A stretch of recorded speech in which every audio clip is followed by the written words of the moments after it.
যারা ইসলাম বিরোধী শক্তি, যারা ইসলামের ধ্বংস চায়, তারা চায় তাদের মুখের ফুৎকারে ইসলামের আলোকে তারা নিভিয়ে দিবে। কিন্তু আল্লাহর ফায়সালা হচ্ছে আল্লাহ তার দ্বীনকে, দ্বীনের জ্যোতিকে পূর্ণরূপে বিকশিত করবেন, যদিও এটা কাফেররা অপছন্দ করে। সুবহানাল্লাহ। এবং তিনি আল্লাহ তাআলা রাসূলকে প্রেরণ করেছেন হেদায়েত দিয়ে আর সত্য ধর্ম দিয়ে, দ্বীনে হক দিয়ে, যাতে করে মানব রচিত যত ধর্ম আছে, মতবাদ আছে, সবকিছুর কবর রচনা করে এগুলোর উপরে আল্লাহ তাআলা দ্বীন ইসলামকে বিজয়ী করতে পারেন, যদিও এটা মুশরিকদের কাছে খুব অসহনীয়। তাহলে এই আয়াত দুটি থেকে আমরা বুঝতে পারলাম যে ইসলামের বিজয় অবশ্যম্ভাবী। এই পৃথিবীতে ইসলামের বিজয়, অগ্রগতি, অগ্রযাত্রা কেউ ঠেকিয়ে রাখতে পারবে না। কিন্তু ইসলাম বিরোধীরা চায় ইসলামের অগ্রযাত্রাকে তারা নিভিয়ে দিবে, ইসলামের জ্যোতিকে মুখের ফুৎকারে নিভিয়ে দিবে। আওয়াজ করে বলেন তো, কাফিররা, ইসলাম বিরোধীরা মুখের ফুৎকারে আল্লাহর এই দ্বীনের জ্যোতি বা আলোকে কি কখনো নিভাতে পারবে? বলেন, কোশ্চিনকালেও পারবে না। তারা নানা ষড়যন্ত্র করে, তারা নানা ধরনের চক্রান্ত করে, কুটো কৌশল করে,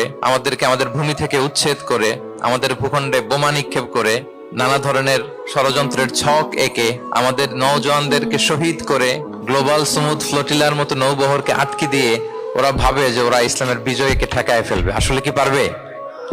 না। আল্লাহ বলেন, আমি ইসলামের জ্যোতিকে পূর্ণরূপে বিকশিত করবো। আল্লাহু আকবার। এটাকে কেউ ঠেকাতে পারবে না। তাহলে ইসলামের বিজয় অবশ্যম্ভাবী।